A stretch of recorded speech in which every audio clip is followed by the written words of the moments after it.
परेशानियां कम हो जाएं, मुश्किलें टल जाएं। अगर घिरा हुआ हो तो भंवर से निकलता हुआ नजर आए।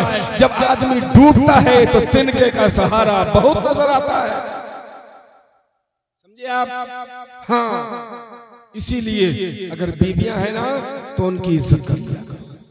रहमत आलम सल्लल्लाहु अलैहि वसल्लम बीवियों से मोहब्बत फरमाते। कितनी मोहब्बत, कितनी मोहब्बत, आपको अंदाजा नहीं होगा।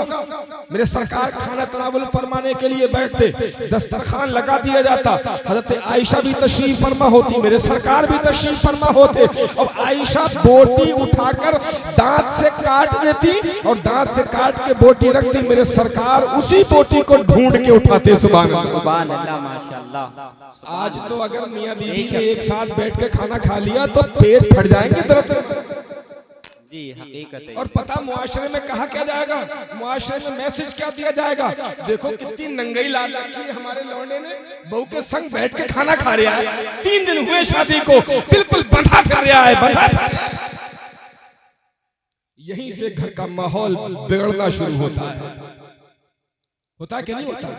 मेरी बेटी है, मैं उसे पाल रहा हूँ, अब वो पराये घर जाएगी और उसे ताने दिए जाए अगर इस बात के कि तेरी अम्मा ने यही सिखाया है, तेरे बाप ने यही बताया है, तो तकलीफ होगी कि नहीं होगी? सुनो, मेरे नबी इरशाद फरमाते हैं, अगर तुम्हें अपने घर में माहौल अच्छा रखना है, खुशगवारी का माहौल बनाना है, बरकतें हासिल करना है, रहमतों का नुज़ूल चाहते हो, तो अपनी बीवी के घर वालों को कभी उसके सामने बुरा मत कहा करो।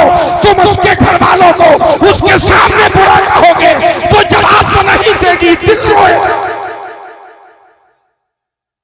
दिल रोएगा, दिल रोएगा, घुटन महसूस होगी, तो तेरे घर में आती हुई बरकतें लौट जाएंगी, आती हुई बरकतें रहमतें दूर हो जाएंगी। अगर रहमतें हासिल करना चाहता है तो अपने अज़्ज़ो अक़ारिब को, अहबाब को, रिश्तेदारों को उनका हक दे दे। और उनका हक ये है कि उन्हें किसी भी तरीके की कोई तकलीफ ना पहुंचाई जाए, किसी भी तरीके की। 40वें का प्रोग्राम मैं अर्ज कर रहा था, हुजूर खाना तनावुल फरमाते तो वहीं से बोटी को काटते जहां से आयशा ने काट के रखी है। अल्लाह अकबर। मेरे नबी ने आगे इरशाद फरमाया हदीस में, मेरे आका का ऐलान सुनिए। नबी इरशाद फरमाते हैं, अपने घर में दस्तरखान लगाओ तो तमाम अहले खाना एक साथ बैठ कर खाया करो। इस तरह खाने से अल्लाह ताला तुम्हारे दस्तरखान पे नेमतों का नुज़ूल फरमाता है, अल्लाह तुम्हारे रिज़्क़ में इजाफा। बेशक बेशक, सुभान अल्लाह, माशाअल्लाह, बहुत खूब। आज तो ये इस्लामी तरीका ही खत्म हो गया जी। कोई 7 बजे आके खा रहा है, कोई 9 बजे आके खा रहा है, कोई 11 बजे आके खा रहा है। आटा गुंधा तैयार रखा है, जो आया उसके लिए 4 रोटियां डाली, ताजी ताजी खिलाई और रवाना। ना बेटे को पता होता है कि बाप ने खाया है, ना बाप को पता होता है कि बेटी ने खाया है कि नहीं खाया है ना। एक तरीका अपने घरों में ये पैदा करो कि एक साथ बैठ करके खाना खाओ जी जी, इस्लामी तरीका। अगर आपका बेटा खाने के वक्त बाहर है, उसे बुलाओ, फोन करो, पूछो। खाने का ये मेनू बनाया हुआ है, ये शेड्यूल बनाया हुआ है, निजामुल औकात तैयार किया गया है, किस लिए? फोन चलाओ बाद में, बात करो बाद में, आपसे मुलाकात करो बाद में, हिसाब किताब करो बाद में। जो खाने का घंटा है उस घंटे में घर में हाजिर रहो। अगर माँ बाप ये तरीका अपने बच्चों को सिखा देंगे तो बच्चे फिर यही तरीका अपने बच्चों को सिखा देंगे, क्योंकि बच्चे वही सीखते हैं जो घर में होता है। जो बच्चा गालियों के माहौल में पैदा होकर गालियों में जवान होता है, वो फिर कलमे नहीं सुनाता, फिर वो भी गाली ही सुनाता। समझ रहे हैं आप? अगर अपने बच्चों को जबानों के जरिए पाक करना है ना, तो उनके खुराक को पाक करो, उनका ज़मीर पाक हो जाएगा इंशाअल्लाह। माँ के पेट में बच्चा 9 महीने रहता है, कितना? 9 महीने। डॉक्टरी उसूल, डॉक्टरी फार्मूले, तिब्बी नुस्खे से अगर आप देखेंगे, पैदा होने वाले बच्चे को किसी थैली में बंद कर दो, किसी कैरी बैग में बंद कर दो और उसमें गांठ लगा दो। डॉक्टर कहते हैं कि 3 घंटे के अंदर बच्चा मर जाएगा। 3 घंटे में बच्चा मर जाएगा। थैली में बंद करने के बाद मुंह बंद कर दो, गांठ लगा दो, थैली में बच्चा पैदा होने के बाद डाल दो, 3 घंटे के बाद बच्चा एक्सपायर, मर जाएगा। माँ के पेट में 9 महीने रहता है। अरे अभी समझे नहीं जो आप कहते हैं, सुभान अल्लाह, सुभान अल्लाह। 9 महीने रहता है बच्चा। और सुने, अल्लाह पाक 9 महीने तक माँ के शिकम में बच्चे की खुराक का इंतजाम भी करता है, बेशक उसे खिलाता भी है, पिलाता भी है। मैं ज़बानों की पाकीज़गी की बात पर गुफ्तगू करने लगा हूँ। सुनिए, खिलाता भी है, पिलाता भी है। बच्चा जिस थैली में होता है, बच्चा जिस पोजीशन में होता है, वहाँ गंदगी भी होती है, वहाँ नापाखून भी होता है, वहाँ आलाइश भी होती है। लेकिन परवरदिगार आलम ने बच्चे की 9 महीने का खुराक माँ के पेट में रहने वाले बच्चे के मुंह के जरिए नहीं, बल्कि उसकी नाक के जरिए से किया है।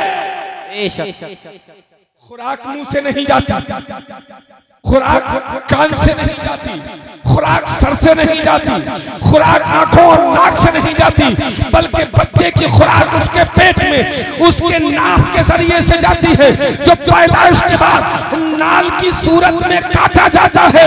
अल्लाह पाक ने 9 महीने तक बच्चे की खुराक का इंतजाम माँ के पेट में किया है, मगर खुराक का इंतजाम मुंह से नहीं, नाक से किया है। हिकमत मैं बता दूं, जब बच्चा ये पैदा होगा, मेरे नबी की हदीस आएगी, कुल्लु मौलूदिन यूलदु अला फतरतिल इस्लाम फलवालिदुहु युहब्बितानिही औ युनस्सिरानिही औ युनज्जिसानिही। बचा कर बोलो सुभान अल्लाह, माशाअल्लाह, वाह। ये बच्चा फितरत इस्लाम पे पैदा होगा, फिर इसके वालिद चाहे तो इसे यहूदी बना दे, चाहे तो इसे ईसाई बना दे, चाहे तो इसे नसरानी बना दे। अल्लाह ने 9 महीने तक इसकी ज़बान को गंदगी से पाक रखा है कि जब ये बच्चा पैदा होकर ज़बान खोलेगा तो इसी ज़बान से मेरे महबूब का नाम लेगा, मेरे महबूब का कलमा पढ़ेगा। नारे तकबीर, नारे रिसालत, मसलके आला हजरत, नारे तकबीर, नारे रिसालत। सुनने वाले कह रहे हैं कि ये को बहुत ज्यादा है, आगे आपकी मर्जी, जैसा बजा दे तो सुभान अल्लाह। मैं तो बच ही रहा हूं, आपको समझ आ रही? मैं चलकर कहते हैं सुभान अल्लाह। अल्लाह ने जबान को पाक रखने का इंतजाम कितना मजबूत किया है ताकि गंदगी कहीं बच्चे की जबान और हलक के जरिए से ना उतर जाए, क्योंकि इसी जबान से उसे अल्लाह और उसके रसूल का नाम लेना है। हम अपने बच्चों को कैसे पालते हैं? गालियां देके, माज़अल्लाह, गंदे अल्फाज के जरिए, नऊज़ु बिल्लाह, गलीज़ माहौल में। उसके बाद हमें उम्मीद ये है कि हमारे बच्चे बुढ़ापे में हमें सीने से लगाएंगे। हो नहीं सकता। अगर नीम का पेड़ घर में है तो निमकौली लगेंगी, अमरूद नहीं। सही बात है ना? अब तुम कह दो कि वो भी मीठी होती मगर किसी काम थोड़ी आती है ना? आम के पेड़ में आम लगेंगे, बबूल के पेड़ में खजूर कभी नहीं आ सकते। अगर आपको अपने बच्चों से अच्छे कामों की तवक्को है तो आज ही उनके कदमों को गुनाहों से रोकने की जिम्मेदारी आपकी है, किसी और की नहीं है। आपकी जिम्मेदारी है। आज कोई